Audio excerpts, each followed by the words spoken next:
아말렉이라고 하는 족속이 오늘 본문에 나오고 있습니다. 아말렉은 누구입니까?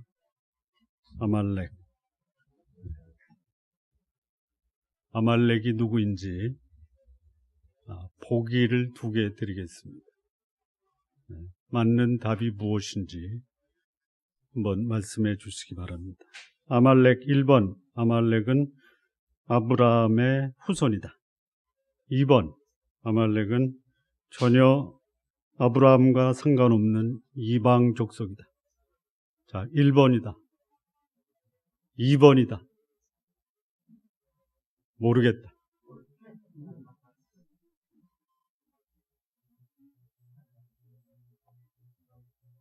아브라함의 손자, 이삭의 아들, 야곱의 형, 에서의 자식 중에서 난 아들이 아말렉입니다. 그러니까 이스라엘 백성과는 아주 가까운 혈육입니다.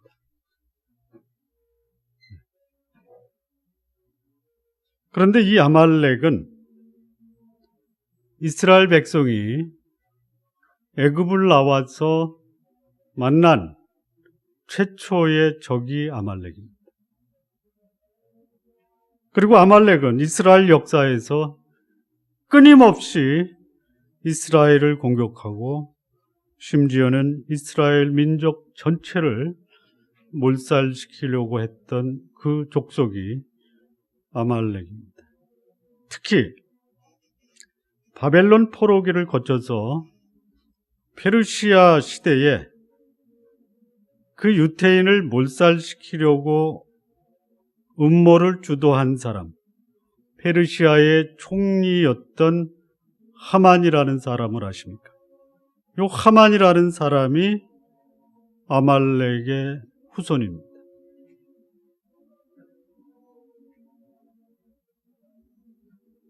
에스더에서 보면 이 하만이라는 사람은 어떤 사람으로 소개가 되냐면 아각 사람으로 소개가 됩니다. 아각이 누구냐?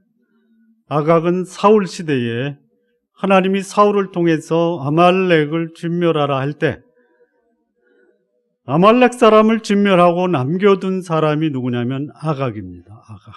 아말렉 족속의 왕이었던 아각을 사무엘이 살려둡니다. 그때 사무엘이 와서 다 진멸시키라고 했는데 어찌하여 아말렉 족속의 왕인 아각을 살려두었느냐. 사무엘이 이 아각을 불러내어 이스라엘 회중 앞에서 죽입니다. 그런데 그때 아각의 후손 중에 가까스로 목숨을 구해서 도망친 아각 사람의 후손이 누구냐? 하만입니다. 그러니 이 아말렉 족속은 태생적으로 이스라엘과 혈육이지만 그러나 이스라엘과 아말렉은 가까워질 수 없는 사이, 오히려 기회가 있을 때마다 이스라엘을 괴롭히고 전쟁을 걸어오고 음모를 통해서 이스라엘 민족을 몰살시키려고 했던 족속이다. 이렇게 말씀을 드릴 수 있습니다.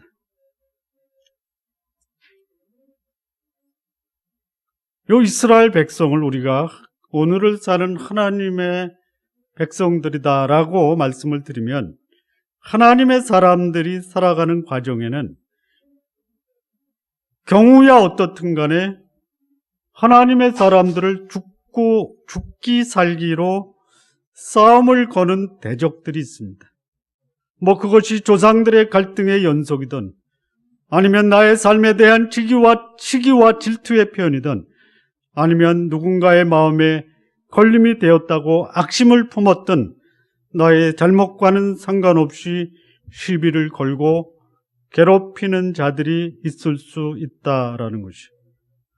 소위 신앙의 여정은 갈등과 반목, 대립과 전쟁의 여정이다라고 해도 과언은 아닙니다.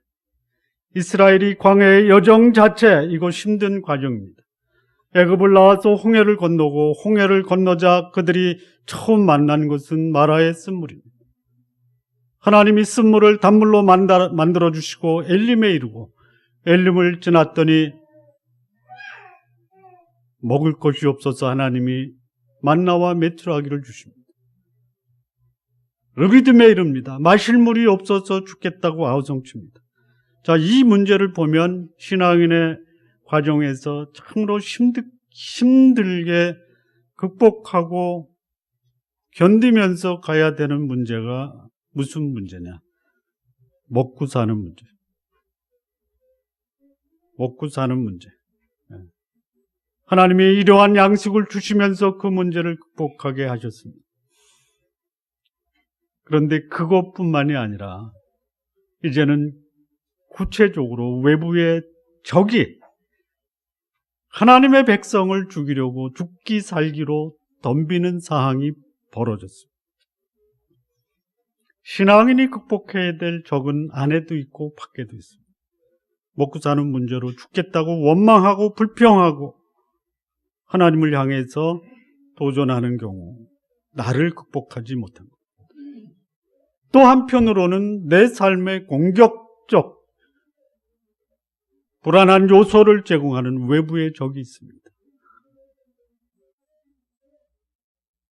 신앙의 여정에서 이 두 가지, 자기 육신적 욕망과 외부의 적의 공격으로부터 자신을 보호하고 마침내 하나님이 주신 그 신앙의 종착점까지 가야 하는 것입니다. 기독교 역사에서 성경 다음으로 신앙인에게 영향을 준 책이 있다면 그것은 잔 버년이라고 한 사람이 쓴 철로 역정이라는 책입니다. 한 기독도가 장차 장망성에서 천성을 향해 가는 그 과정에서 그가 겪었던 숱한 난관과 역경과 고난을 기록한 책, 그리고 그것을 극복하고 마침내 천성에 도달하는 이 과정을 쓴 책이 하늘에 이르는 길, 철로 역정이라는 책입니다. 근데 그 책에 보면 신앙인들을 넘어지게 하는 수많은 적들이 나오는데요.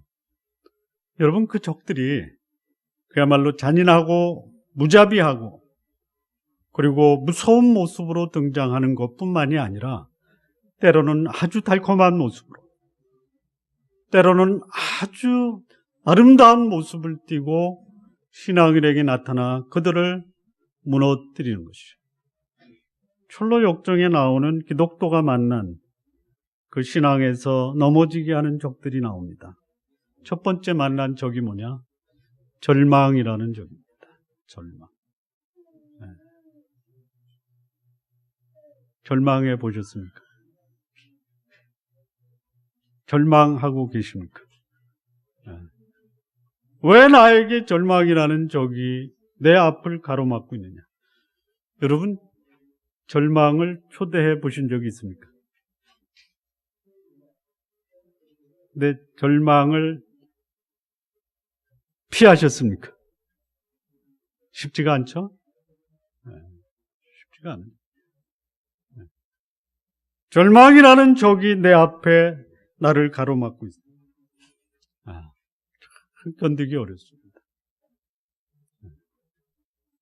이 절망이라는 적을 극복하고 났더니 또 다른 적이 앞을 가로막고 있습니다. 아주 아름다운 모습을 띠고 내 앞에서 나를 가로막고, 그 적이 뭐냐? 유혹이라는 적입니다. 네. 여러분들이 유혹을 찾아갑니까? 유혹이 여러분들을 찾아옵니까? 반반이다.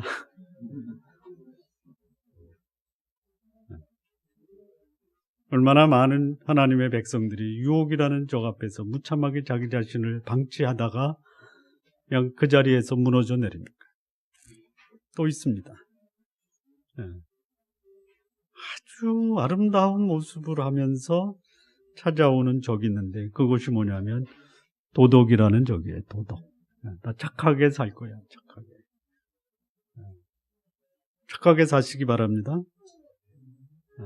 그런데 착하게 사는 것이 하나님의 나라에 도달하는 데 방해가 된다라는 거 아십니까? 그렇다고 착하게 살지 말라라는 것이 아니에요. 착하게 사셔야 되는데 착한 삶으로 하나님의 은혜를 대신하려고 한다라는 것이 문제예요. 또 다른 적이 있습니다. 위선이라고 하는 적입니다. 위선. 속은 더러움과 욕망으로 가득 차 있는데 겉은 아주 깨끗한 모습으로 화장한 거예요.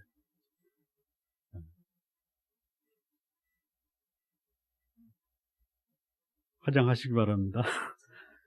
그러나 그것이 내 속을 가릴 수 없다라는 것도 기억하시기 바랍니다. 수많은 하나님의 사람들이 넘어지는 곳이 있어요. 가장 강력한 아말렉입니다. 그게 뭔지 아십니까? 철로역정 우리 공부 다 했잖아요. 뭐냐면요, 허영이라고 하는 적입니다. 허영. 허영 아시죠? 허영이라고. 거품, 무지개, 허황된 꿈, 잡았더니 없는 것. 그게 허영이에요. 수많은 하나님의 사람이 허영이라는 시장에서 여기에 무엇인가 인생의 낙이 있겠다라고 두루 다니다가 거기서 멈춰버려요. 잡았는데 자꾸 보니까 아무것도 아니더라 이거예요. 강력한 적입니다. 이런 것들이 하나님의 백성들이 이 세상 장차 망할 성에서 천성을 향해 가는 그 곳곳에서 만나게 되는 적이다라는 것이죠. 어떤 때는 왜 그런 아말렉의 나를 공격하느냐 원망할 때도 있어요. 힘들다고 아우성칠 때가 있어요. 그런데 어떤 때는요, 나한테는 저런 유혹이 안 찾아오나 기다리고 계시는 분은 안 계십니까? 표정 관리하시냐고 굉장히 얼굴이 힘이 드시는데 네.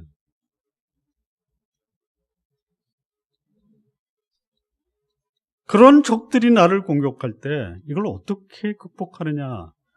준비된 사람은 극복할 수 있어요. 그런데 전혀 예상하지 못하고 있다가 그냥 당하는 하나님의 백성도 얼마든지 찾아볼 수가 있어요.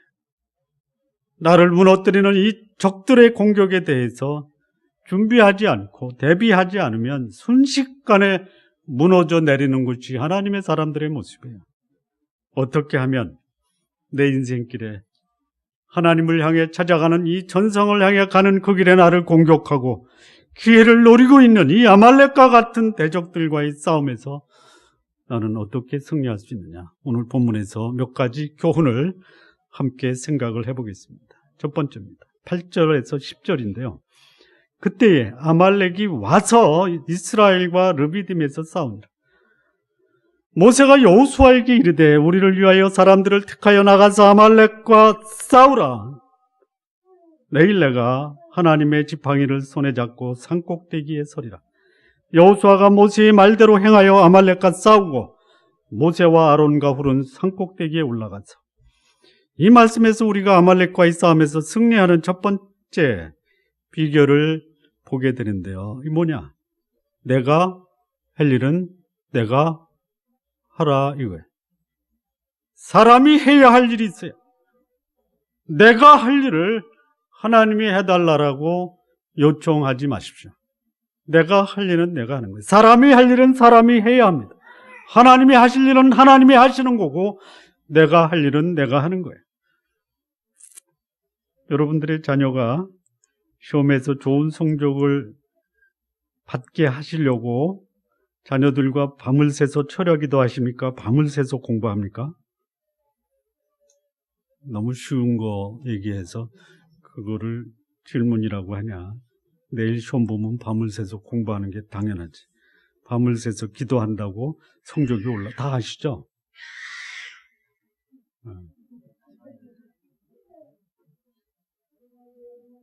아말렉의 세력이 뭐냐? 하나님의 백성들에게 있어서 아말렉 세력은 뭐냐면요, 불신앙의 세력으로 자신의 힘을 믿고 세상을 살아가는 자들이 아말렉이에요. 하나님의 사람이라고 하지만은 실상은 하나님을 믿지 못하고 자신의 능력으로 세상을 살아갈 수 있다라고 하는 것이 아말렉입니다. 하나님 가까이 있는 사람이에요. 그런데 세상을 주관하고 통치하는 분이 하나님이라는 것을 인정하지 않고 내가 이 세상을 통치하며 살아가겠다라고 주장하는 그것이 바로 아말렉이 될 수 있어요. 눈에 보이는 이익을 위해서 더 큰 가치를 소홀히 여기는 사람, 하나님을 두려워하지 않고 하나님조차도 자신들의 이익에 걸림이 되면 하나님을 대항하여 싸우려는 무리들이 바로 아말렉입니다. 자, 이 아말렉이 이스라엘 백성입니다. 하나님이 자신을 희생해서 친히 지팡이로 맞으시고 자신을 희생하면서까지 사랑했던 이스라엘 백성과 싸우려고 덤비고 있어요. 그러니까 이스라엘 백성과 싸우려고 덤비는 것은 누구하고 싸우려고 덤비는 거냐? 하나님과 싸우려고 덤비는 거예요. 여러분, 다른 사람과는 싸우시기 바랍니다. 경쟁해서 이기시기 바랍니다. 그러나 절대로 경쟁하거나 덤벼서는 안 되는 대상이 있어요. 아시죠? 누굽니까? 네, 하나님한테 덤비지 마십시오. 한번 다짐하겠습니다. 저는 앞으로 하나님과 싸우려고 덤비지 않겠습니다. 좀 손 좀 얹으시고 하나님과 싸우지 않겠습니다. 하나님께 덤비지 마십시오. 네.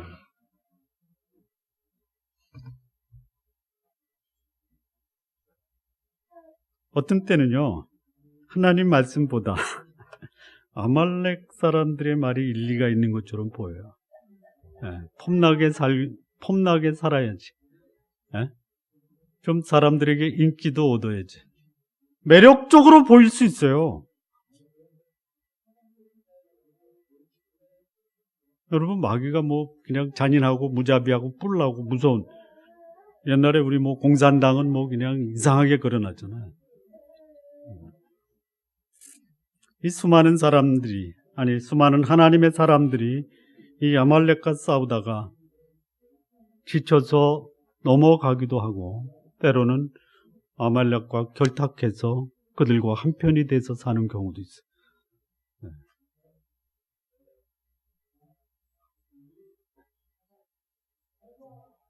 하나님의 사람들이 하나님을 두려워하지 않고 오히려 하나님께 대드는 이런 경우는요, 소위 아말렉에게 넘어가서 그들과 한편이 되는 것과 똑같은 거예요. 그런 일이 벌어지고 있어요.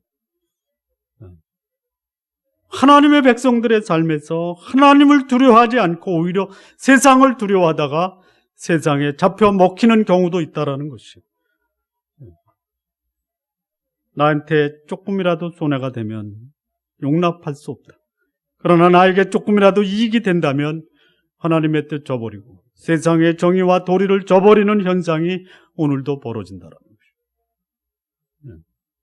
이런 사람도 있어요. 자신의 이익에 방해가 되면 사람들의 생명을 함부로 대하는 것, 이것도 하나님과 싸우려고 덤비는 아말렉과 같은 것이에요. 하나님의 백성이라고 하면서 하나님의 뜻을 저버리고 더러움과 욕망을 추구하는 것도 하나님의 이름으로 아말렉과 한편이 돼서 하나님께 덤비는 경우입니다. 아말렉이 우리를 공격할 때 하나님의 사람이라면 이걸 어떻게 극복해야 되느냐?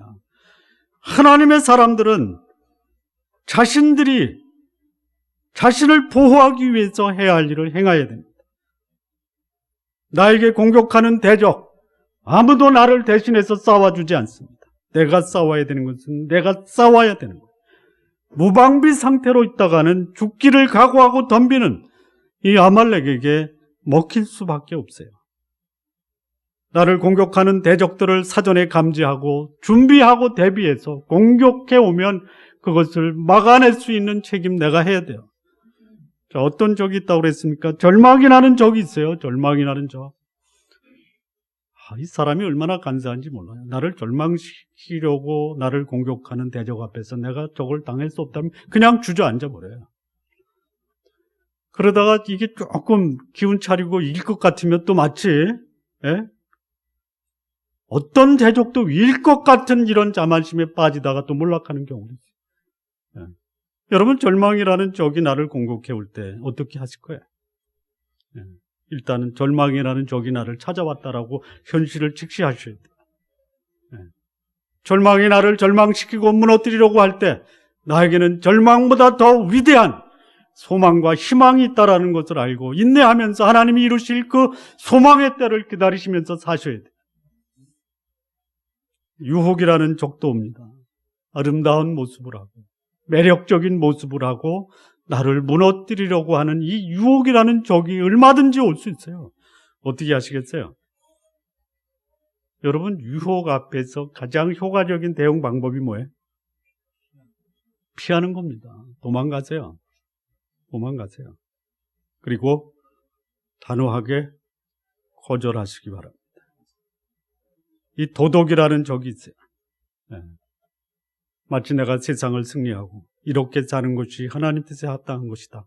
착하게 살아요. 착하게 사시기 바랍니다. 그러나 착하게 사는 것이 하나님 앞에 설 수 있는 유일한 길은 아닙니다. 오히려 하나님의 은혜를 구하고 내가 도덕적으로 살지만 그것으로 내가 얼마나 부족하고 연약하고 그리고 도덕적으로 산다라는 것이 도덕적으로 살 수 없다라는 것을 증언할 수도 있다라는 이 하나님의 뜻 앞에 굴복하시기 바랍니다. 위선이라는 적이 있어요. 위선. 여러분, 감출 것이 많은 사람일수록 자기를 덮으려고 하죠.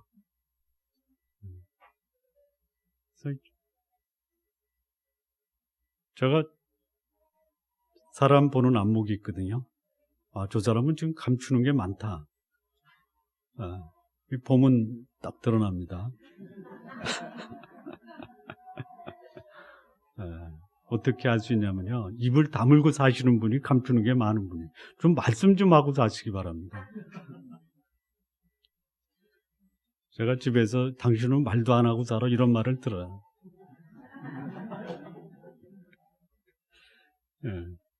이 도덕이라는 적 앞에서는 하나님의 은혜와 공유를 구해야 돼요.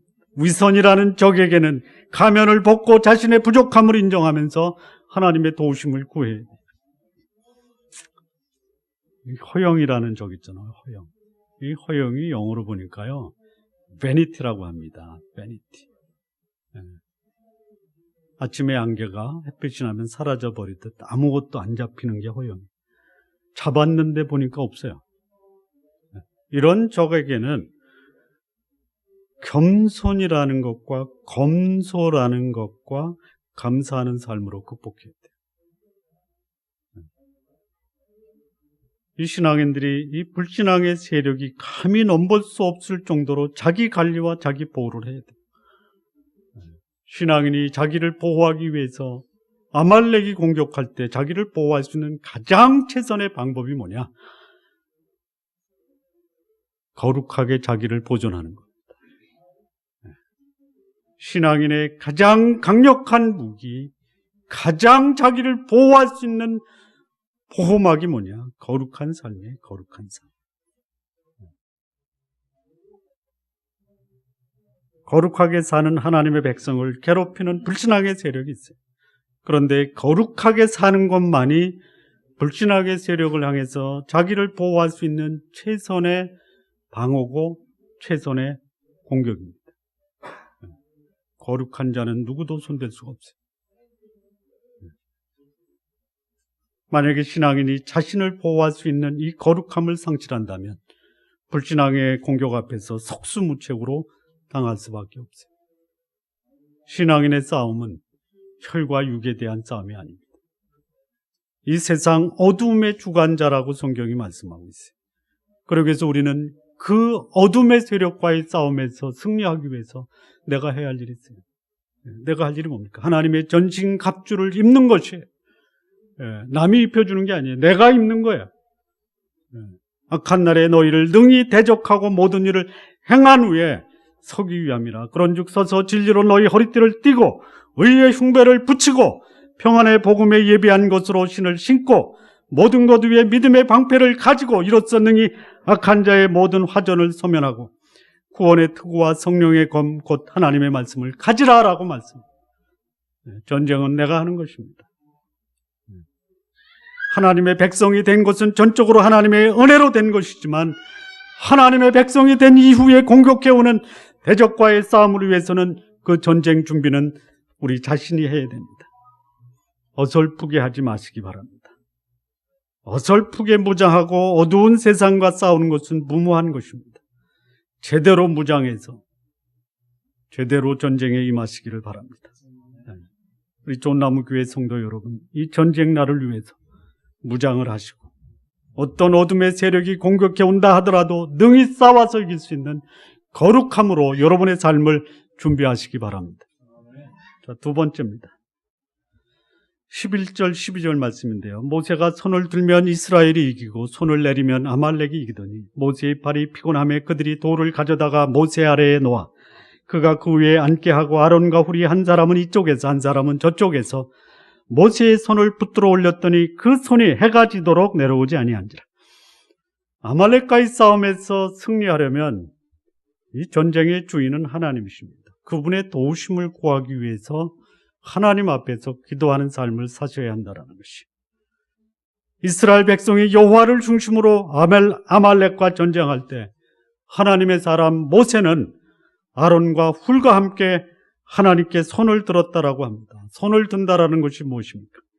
하나님의 도우심을 구하는 기도를 의미하고 있습니다. 다시 말하면 하나님과 더불어 하나님 앞에서 삶을 산다라는 것이 하나님을 향해서 손을 든다라는 의미. 아말렉이 쳐들어온 것, 이것은 하나님에 대한 명백한 도발이고 하나님의 백성 앞에서 잘못된 것입니다. 이를 방어하고 자신을 지킬 책임 이스라엘에게 있어요. 그러나 하나님께 대한 도발과 하나님을 대적하는 행위에 대해서는 하나님이 나서서 이 전쟁에 참여하도록 하나님께 기도해야 합니다. 잠언 16장 9절을 보면 사람이 마음으로 자기의 길을 계획할지라도 그 걸음을 인도하시는 분은 여호와시니라. 여러분, 계획은 여러분들이 하시기 바랍니다. 철저하게 계획하시고 철저하게 계획대로 여러분의 일들을 수행하시기 바랍니다. 그러나 그 결과는 여러분의 몫이 아닙니다. 물론 콩 심으면 콩 납니다. 그러나 콩을 심었는데 여러분들이 자연을 다스릴 수가 없어요. 비를 다스릴 수가 없습니다. 하나님의 도우심을 구해야 한다는 것이. 우리는 압니다. 세상이 그리 우리가 감당할 정도로 만만하지 않다라는 것을 알고 있어요. 세상이 호락호락하지 않습니다. 짐짓 머물거리다가는 언제 당할지 모르는 세상에 우리가 살고 있습니다. 우리를 대적하는 적들에 대해서 우리가 해야 할 일은 우리가 마땅히 최선을 다해서 막아내야 됩니다. 그러나 하나님의 도우심을 구하지 않고 스스로 힘으로 적을 막아낸다라는 것은 그 자체도 무모한 시도입니다. 불신앙의 세력으로 우리를 호시탐탐 노리는 대적은 절망이 있습니다. 유혹이 있습니다. 도덕이 있습니다. 위선이 있습니다. 허영이라는 적이 있어요. 우리의 힘만으로는 극복하기 어려운 상대들이에요. 상당한 매력과 위력을 가지고 있고 쉽사리 떨쳐버리기도 어려운 상대들입니다. 특히 이런 것들, 이 아말렉과 같은 대적이 우리를 공격할 때는요, 우리의 약점을 건드립니다. 약점. 여러분, 여러분의 약점 잘 아십니까? 잘 몰라요. 건드려 봐야 알아요. 그런데 사단은 우리의 약점을 너무너무 잘 압니다. 건드리면요, 기다렸다는 듯이 받아들이죠. 조심하시기 바랍니다. 육신을 자극하는 우리의 육체의 약점을 사단은 나보다 더 정교하게 알고 있어요. 자, 하나님께 기도한다라는 것은 하나님의 도우심을 구하고 나는 아무것도 안 한다라는 것이 아니에요. 내가 할 수 없는 상황에서는 하나님이 나서서 도와주십니다. 하나님, 제가 육체의 약점이 뭔지 모릅니다. 하나님, 육체의 약점을 공격하는 사단의 대적 앞에서 제가 민감하게 그 유혹을 막을 수 있도록 도와주십시오. 예. 내가 할 수 없는 사항은 하나님이 도와주십니다. 하나님이 도와주시면 나로 하여금 분별력 있게 하시고 하나님의 뜻을 구별하게 하시고 지혜롭고 경건하게 사는 삶을 하나님은 알려주십니다. 신앙인이 사단과의 싸움에서 번번이 패하는 이유는 하나님이 안 도와주셔서가 아닙니다. 안 도와주셔서가 아니에요. 그럼 왜 번번이 실패하냐? 하나님의 도움을 구하면서 하나님의 뜻과는 무관한 삶을 살기 때문에 그런 거예요. 기도하고 거룩한 삶을 사시기 바랍니다. 하나님의 도움을 구하면서 기도하고 나서 더럽게 살지 마시기 바랍니다.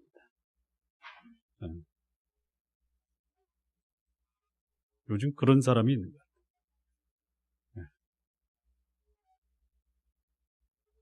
한 영혼의 소중함을 외치면서 그 성도들의 헌금을 받아서 개인의 이기심을 충족하는 데 쓰는 사람이 있다라는 거죠. 여기 아론과 훌과 모세를 도와서 기도할 때 승리하고 힘이 겨워 손을 내리면 아말렉이 승리하는 거예요. 하나님 앞에서 사는 삶, 기도하는 삶, 거룩한 삶을 살지 못하면 그것이 곧바로 패배로 넘어가는 거예요. 하나님과 동행하고 거룩한 삶을 살고 하나님 뜻에 순종하는 삶이 승리의 비결입니다. 하나님과의 동행이 중단이 되고 거룩한 삶을 상실하게 되면 그것이 곧바로 패배로 패배의 삶으로 넘어가는 것이죠. 우리 존나무교회 성도 여러분, 하나님의 도우심으로 세상을 승리하는 삶을 사시기 바랍니다. 뿐만 아니라 하나님 앞에서 거룩하고 경건한 삶을 사는 일에 우리 성도님들의 목숨을 거시기 바랍니다. 하나님 앞에서 사는 이 거룩함이 상실되면 세상에서 무참하게 패배하는 죄가 되고 마는 것이죠. 세 번째입니다. 14절에서 16절인데요. 여호와께서 모세에게 이르시되 이것을 책에 기록하여 기념하게 하고 여호수아의 귀에 외워 들리라. 내가 아말렉을 없이 하여 천하에서 기억도 못하게 하리라. 모세가 제단을 쌓고 그 이름을 여호와 니시라 하고 이르되 여호와께서 맹세하시기를 여호와가 아말렉과 더불어 대대로 싸우리라 하셨다 하였더라. 아말렉과의 싸움에서 승리하는 이 승리의 비법 중에 하나는 뭐냐면 전쟁의 역사를 기록해서 후손에게 그 하나님이 행하신 그 역사적 교훈을 계승시켜야 한다는 것이죠. 영적 지도자나 신앙의 부모, 자신이 겪은 영적 경험을 잘 보존해서 후손들에게 남겨야 될 책임이 있어요. 이 경건한 신앙의 부모가 자기 후손들에게 남겨야 될 유산 3가지 있다는 거 혹시 기억하시는 분 계십니까? 듣긴 들었는데 가물가물하시죠? 네? 혹시 뭐 기억나시는 분 없어요? 첫 번째, 아름다운 추억, 아름다운 기억을 자녀들에게 남겨주라. 두 번째는 바람직한 가치를 자손들에게 남기라. 세 번째는 네? 세 번째는 좋은 습관을 남겨줘라. 네. 남겨주셔야 돼요. 나의 아버지, 나의 어머니가 나에게 남겨진 영적 유산이 무엇이냐? 여러분의 자녀가 여러분들에게, 우리 부모님은 저에게 이런 유산을 남겨주셨습니다. 남겨주시기 바랍니다. 네. 영적 지도자, 신앙의 부모가 자신의 영적 경험을 잘 보존해서 그의 자식들에게 남겨줘야 돼요. 다음 세대를 이을 이 차세대 지도자에게 또는 자식들에게 전하여 하나님께서 행하신 역사를 다음 세대가 삶의 교훈과 지표로 삼도록 남겨주어야 됩니다. 네, 여기 하나님이 모세에게 뭐라고 말씀하시냐면요. 14절 보시면요. 책에 기록하여 기념하게 하고 여호수아 귀에 외워들리라. 우리 부모님 되시는 성도 여러분, 자녀들에게 교훈을 남길 때는 어떻게 남기라? 예? 외워서 남겨주시기 바랍니다. 이 교훈을 남길 때요,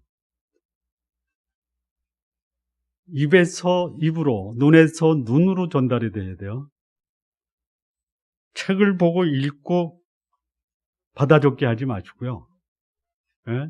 눈과 눈이 마주치고 마음과 마음이 마주쳐서 하나님께서 나에게 주신 이 하나님의 축복과 은혜를 자식들에게 남겨줘야 돼요.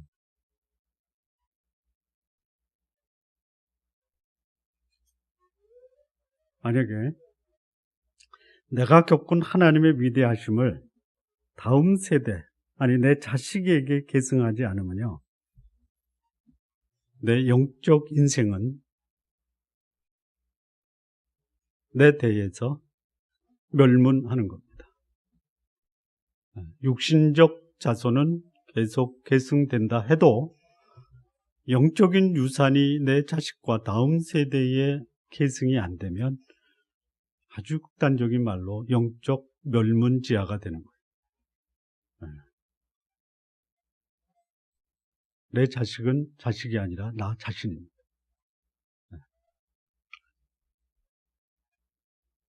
신앙의 부모 된 사람들이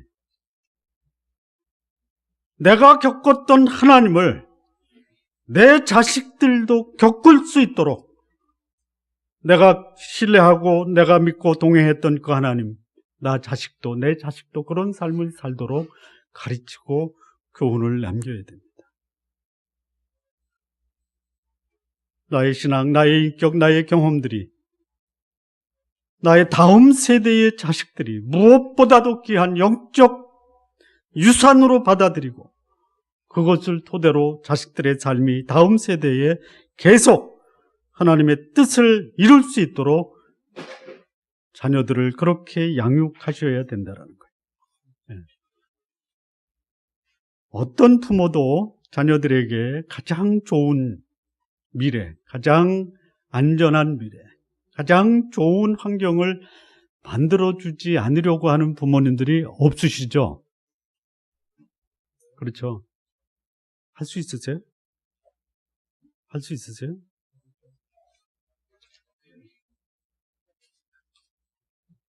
여러분들이 만들어주면 여러분의 자녀의 미래는 문제도 없고 안전하고 그야말로 모든 것이 순탄하게 될 것으로 기대하셔서 그렇게 하시려고 하는 겁니까? 안 돼요. 내가 지금까지 살았던 삶, 내 자녀들이 그것이 면제될 거라고 기대하는 분이 없으시죠? 근데 내 자녀는 내가 겪었던 그런 과정을 안 겪을 것이라고 기대하고 자녀를 키우는 분들이 많이 계시지 않습니까? 예? 아니, 그렇게 할 수만 있다면 하세요. 근데 안 되는데 문제가 있는 거 아니에요. 그걸 어떻게 하실 거예요? 여러분이 겪었던 삶의 과정을 내 자녀들이 똑같이 겪을 거예요. 그러면 내 삶을 통해서 하나님이 나를 여기까지 인도하신 것, 나의 자녀들도 나를 인도하신 그 하나님이 인도하신 것을 기대하고 그 하나님의 도우심을 구하면서 살도록 자녀들을 교육시켜 주셔야 됩니다.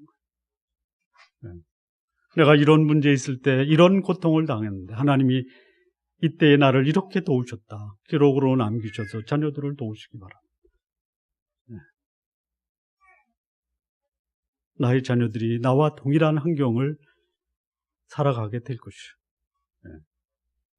오늘의 지혜가 어제 조상들이 겪었던 경험을 통해서 내가 오늘의 어려움을 극복했다면 나의 자녀들, 나의 다음 세대도 오늘 내가 겪었던 경험을 토대로 그들의 미래를 살아갈 수 있도록 도와야 한다는 것이. 나의 다음 세대의 승리의 삶을 위해서라도 나의 영적 전쟁의 경험을 잘 기록하여 그들에게 넘겨줄 책임이 오늘 부모된 여러분들에게 있다는 것이. 로마서 15장 4절을 보면요, 무엇이든지 전에 기록된 바는 우리의 교훈을 위하여 기록된 것이니 우리로 하여금 인내로 또는 성경의 위로로 소망을 가지게 합니다. 좋은 나무 교회 성도 여러분, 승리의 삶이 나의 삶을 통해서 자식들에게 계승되도록 영적으로나 인격적으로 우리 성도 여러분 승리의 삶을 사시고 그것이 나의 자식들에게 잘 계승될 수 있도록 전수하시기를 진심으로 바랍니다. 마무리 짓겠습니다. 일상의 삶이나 이 영적인 삶의 여정은 소풍길이나 여행길이 아니라 험한 산을 넘어가는 등산길이나 아니면 험한 폭풍을 헤쳐나가는 백길입니다. 내가 걷고 올라가야 될 그 과정, 결코 남이 대신할 수 없어요. 내가 걷고 올라가야 될 그 험한 코스, 험한 파도를 인내하면서 최선을 다해서 살아가야 될 책임이 여러분들에게 있습니다. 가다가 힘들면 잠시 쉰다 하더라도 결코 포기하거나 거기서 중단할 수 없다는 거 기억하시기 바랍니다. 올라가는 과정에서 기운이 다 빠져 더 이상 올라갈 수 없다고 할 때 거기서 포기한다면 거기까지 가는 것은 아무런 의미가 없어요. 나를 그 험한 산으로 올라가게 하시고 나를 그 험한 파도를 헤치면서 항해하게 하시는 분이 하나님이시라면 그 하나님의 도움을 구하는 일도 게을리하지 마시기 바랍니다. 내가 산을 향하여 눈을 돌리라. 나의 도움이 어디서 올고 나의 도움이 천지를 지으신 여호와께로다 라는 고백이 우리 성도님들의 고백이 되시기를 바랍니다. 그리고 나의 다음 세대, 언젠가는 나의 삶을 이어갈 나의 자식들의 삶에도 하나님의 도우심과 또 나에게 경험되었던 그 하나님을 나의 자손들도 경험할 수 있도록 여러분의 삶을 기록으로 남겨서 그들에게 전수하시기를 바랍니다. 나의 자손들이 나와 같은 믿음의 경주, 전쟁, 전생을 등산을 할 때 그들이 나의 삶을 참고해서 그들의 인생길에 만난 경주, 전쟁, 등산, 항해를 잘 완주할 수 있도록 그들에게 물려주시기를 바랍니다. 좋은 나무교회 성도 여러분, 오늘 여러분의 승리의 삶 그리고 여러분의 삶이 아름답게 열매를 맺기를 원한다면 그것을 잘 완주하시면서 사실 뿐만 아니라 그 삶을 여러분들의 자식들에게도 계승시킬 수 있도록 잘 교육하시는 성도님들 되시기를 진심으로 바랍니다. 기도하시겠습니다.